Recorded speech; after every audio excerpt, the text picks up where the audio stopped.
News Maharashtra K9 आवाज जनतेचा।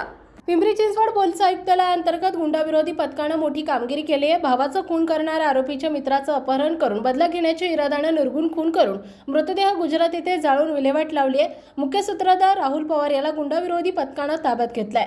आदित्य बांगर याचा मित्र महाळुंगे गावातील शुभम नावाच्या मुलासोबत होता। शुभम भोसले दुसरा मित्र अभिमान जावळे, तिसरा मित्र वैभव आंधळे, चौथा मित्र विनोद बाटलीवार, पाचवा नेटके, सहावा छोट्या संकेत ऋषिकेश संजय पवार।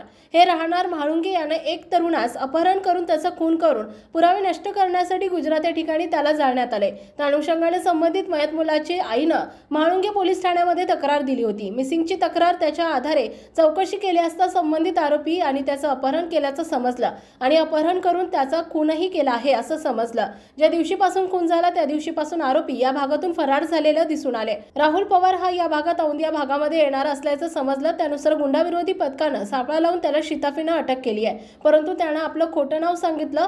परंतु पोलिसांनी आपला खाक्या दाखवल्यानंतर संबंधित त्याने त्याचं नाव राहुल संजय पवार असं सांगितलं आणि त्याने सगळे प्रकार जे घडले ते सर्व सांगितलं आणि त्यांनी खून केल्याची कबुली दिली। गुजरात या ठिकाणी डेड बॉडीची विल्हेवाट लावली हे देखील त्याने सांगितलं। त्यानुसार गुंडाविरोधी पथकाने संबंधित आरोपीला वरिष्ठांसमोर आणि न्यायालयासमोर हजर केला असता न्यायालयाने त्याला पोलीस कस्टडी दिली आहे। त्यानुसार त्याची चौकशी सुरू आहे। तो संबंधित आरोपी सध्या येरवडा जेलमध्ये आहे। तरी पिंपरी चिंचवड पोलीस आयुक्त चौबे साहेब यांच्या आणि त्यांच्या सर्व टीमची मोठी कामगिरी या ठिकाणी दिसून येते आहे।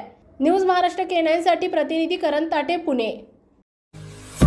महाराष्ट्रातील महत्त्वाच्या आणि ताज्या बातम्या पाहण्यासाठी आमच्या न्यूज महाराष्ट्र K9 चॅनलला YouTube वर सबस्क्राइब करा आणि बेल आयकॉन प्रेस करा।